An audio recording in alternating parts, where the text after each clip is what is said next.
How's everyone doing today? I'm be talking about the new Conjuring film, Conjuring Last Rites. I saw it last night in the cinema, and let me tell you, it is probably the worst film I've ever seen in cinema ever. And I've enjoyed nearly every film, and I've enjoyed pretty much every film I went to see in the cinema because it was a good film. It'd be fun to watch with my friends. The only good thing I can say about is going to the cinema to watch this is it'll be a fun it'll be a fun strike target to shit on. You know, it'd be fun to like laugh about and take the piss out of your friends, because half the time I'm sitting there watching it, I was just messing with like two of my other friends who were stoned with me, and this film, we didn't really give a shit about it, even when I was trying to pay attention to it, and nothing was happening. The main characters weren't doing anything. Ellen and Warren, I was even surprised. I'm like, what the fuck? Are they supposed to be like expelling this demon? Aren't they supposed to like be sending this demon to its room with no food and Nintendo Switch? Like, they were doing nothing for the whole film, bro. They literally just they might as well just been like this.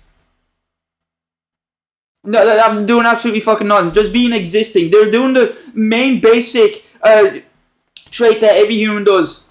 Exist. And then the characters in this film were so shit. Probably the worst characters I've seen in a horror film. They done nothing as well.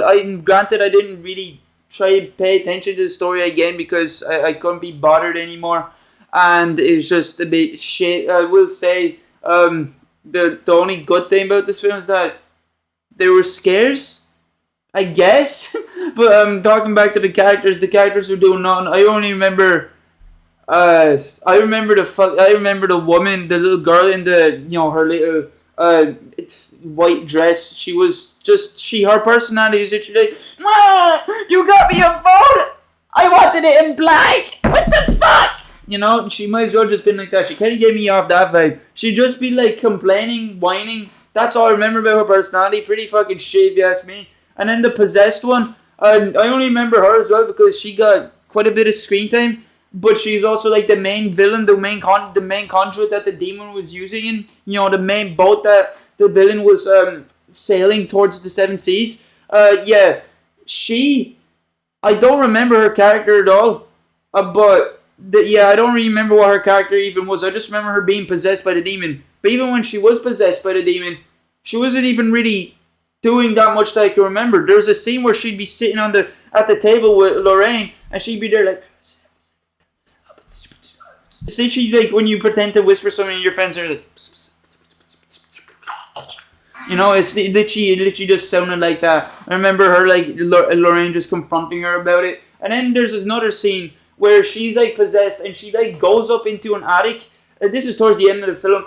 She's going up there to the attic and she's there choking herself out, and for some reason the demon decided to leave a fucking ladder down from the attic to the rest of the family. I'm like, why would you leave that down there? Aren't you trying to kill the girl? Aren't you like trying to, get rid of her, put her in a wooden coffin? Like, would you just have a change of heart, a change of fucking mind, be like, I like this girl. Me and her bonded over Justin Bieber posters. Yeah, actually we should take her to the hospital now, I'm like, well, what is this demon doing? I swear this demon is like the same demon in like any other paranormal movie as well. The demon would do nothing. It would do about as much as like moving a fucking rolling pin when you're cooking dinner or some shit. Be like, so scary. A wooden cylinder just moved towards me. Ah! That's me when I see moving a cutlery. Like what? And then the scares in this were a bit ass as well. Like I did say something's happening. They were the only things that were happening in this film. I'm not gonna lie. If it wasn't for the scares, I probably would have just fallen asleep there. Bro, I would have brought a fucking fold-up mattress to the cinema, a pillow and a cover just to sleep for this film. Like, if you're going to this film, don't buy popcorn. Go to Home Store More, buy a pillow, and then go to the cinema, because you might need it. Buy an airplane cushion, buy a neck cushion, the type of cushion that you wear when you're sleeping at the plane. Yeah, buy that, because you might need it for this film. Because if it wasn't for the scares, bro, I'd be having a deep-ass dream that it would take to knock me the fuck out to wake me up from. So anyway, the scares were literally like... The scares were literally in a way where you'd go into, like, the like they'd be trapped in a room, right? It happened with different characters. So you'd get a scene with like one character that's alone. She's alone. She's fucking forgot her AirPods or some shit, and she's walking into a room. The door closes on her, and then the door won't open back up. Oh, surprise! And then the fucking the demon knows arts and crafts. The demon knows how to make some mean ass paper sculptures. So the demon is super glued the door shut or something, and then there'd be like a toy, and the toy wouldn't be moving, and then she'd have her back turned, and something would happen, or the toy would move. The fucking demon, the monster would get so close to her, it would actually kill. It would be like literally within licking distance, but then nothing else would happen. The door opens, so Nelson Trust is like, "Hey, honey, what are you doing?" It's like, "Mom, what the fuck?" It's like there's actually a scene where your one was trapped in like a mirror room because she's trying on a dress, and the lights start flickering and all, and then there's like this old woman who looked like she'd been swimming in Colombia's cocaine stock, and she was crawling towards towards one of the main characters. She's literally like touching her, like fucking feeling her up, being like a fucking predator, like being like, does she have the right body dimensions? Is she my type? And it was a hallucination or something, because as soon as Lorraine reopened the door, the demon's gone. The demon disappeared. And it's like all the scares in this film are literally like that. They're the exact same. They're the exact photoshopped jump scares. Like, character gets trapped. Elderly man comes around. It turns out he's just having a wank in the corner, and he wasn't going to do anything to you ever.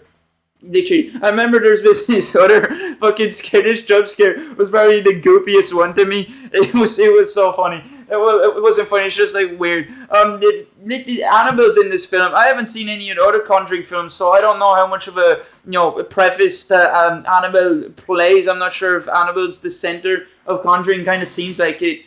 But anyway, there's this jump scare with this big ass animal doll. The animal doll took its fucking like a whole stock of vegetables or some shit, because it became a big massive angry hoe, and it started crawling at the main characters. And it just looks so goofy. It's literally just a giant wooden doll just crawling at them. It's like a giant ass doll head as well, like a fucking cartoon. It's like on some cartoon type shit. Like this some shit you would expect to find in like the animated version of Ninja Turtles.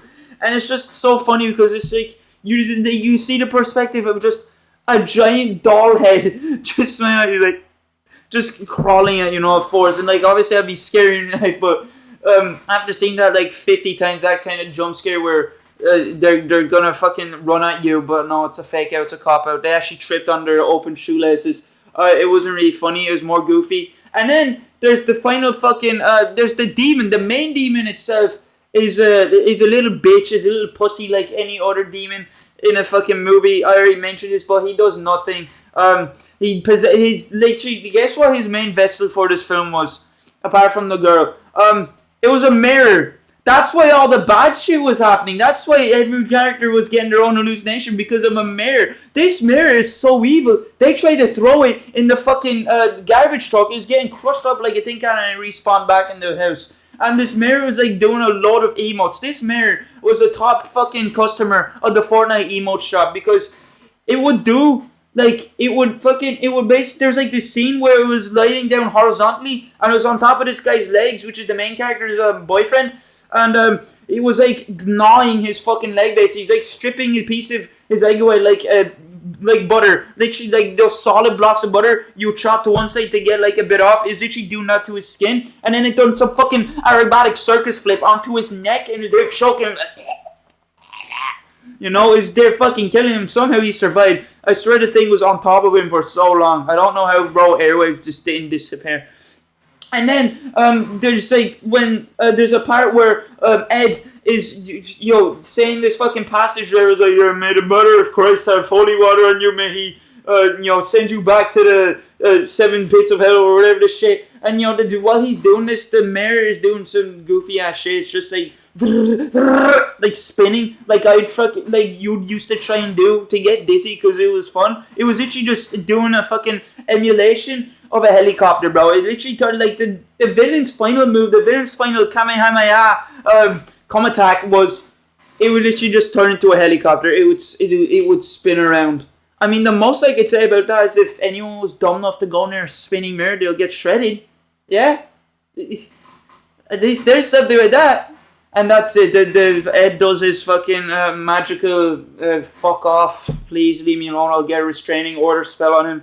And the demon just leaves. I also forgot to mention, looking back at editing this video, this scene in this film was actually great. I'm not sure if they're like trying to go funny here or if they're trying to be more serious. It feels like they're being more comedical here. It feels like they had Jim Carrey in the right room and be like, yeah, right, that's fucking chef's kiss. Because there's literally a scene where the mirror was moving up on them. The mirror's like pushing up against your man, fucking grinding the shit out of the boyfriend's leg just into dust or whatever. And then he's like, they're reading his book, his Bible. He's like reading this passage or whatever.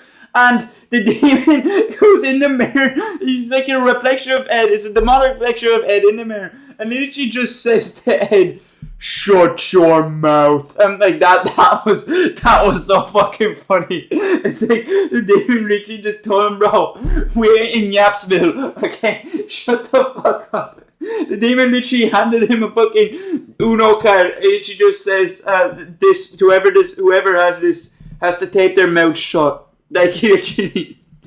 So I don't know. Yeah, that's just one thing I had to mention that I forgot to. I have no idea. Aren't demons supposed to be like super powerful and shit? Aren't demons supposed to be like so powerful that they have to be sealed away by God? But then you just like read some shit off your phone, like you're reading a fucking children's book, and it just disappears or whatever. Even though it has the power to demolish you, to absolutely like fucking split you in half or whatever, it just doesn't happen. And I swear sometimes the demon would interrupt Ed or whatever when he's trying to do some scripture, read something, but then in the final part the demon wasn't doing anything. I feel like they just made the demon spinning in the mirror just to make it look like it was trying to do something, like it was getting pissed or whatever, or it was like fucking charging up another ult, like another ult is like gonna conjure up a bunch of fidget spinners in midair and like throw and distract the characters with it. It just seemed so goofy and just seemed like a writing block. You could have had him interrupt Ed, but of course they didn't because they needed it for the plot to progress and for the good characters to succeed. I feel like a more realistic paranormal movie would be where all the characters die. Yeah. But yeah, I just thought the main video was goofy. This movie was a mess. Jump scares, still shit, but at least something happened. But anyways, yeah, thanks for listening to my yap sesh about the new Conjuring film, and I'll see you next one. See you later.